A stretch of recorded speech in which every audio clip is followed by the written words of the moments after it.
Promote वगैरे तो भाग नसतो, मला नाही वाटत. मला त्याच्यावरती विश्वास नाही की ठीक आहे मी माझ्या जागेवर वैभवला उभा केला वगैरे. असं लोकांनी जर ऍक्सेप्ट केलं, लोकांना जर आवडलं तो, तर त्याला नक्की राजकीय याच्यामध्ये आम्ही आता मदत तर करणार. शेवटी मुलगा आहे, पण त्यांनी ते सिद्ध व्हावं. विश्वनाथ भोईरचा मुलगा म्हणून असं नाही, विश्वनाथ भोईरचा मुलगा पण वैभव भोईर असं त्यांनी सिद्ध व्हावं.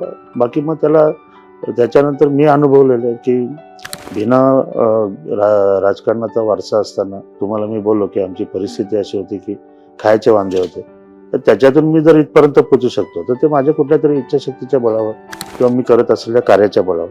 तर त्यांनी तो धडा घ्यावा आणि कार्य करत राहावं. लोक आपोआप तुम्हाला ऍक्सेप्ट करतात. आणि ह्या वेळेला मी बघितलेलं की जे सर्वे व्हायचे माझे, तर सर्वांमध्ये लोक म्हणजे हे करून सांगायचे नाही विश्वनाथ भोईरच पाहिजे, दुसरा कोणी देऊ नका, तुम्ही कुठले सर्वेवाले आहेत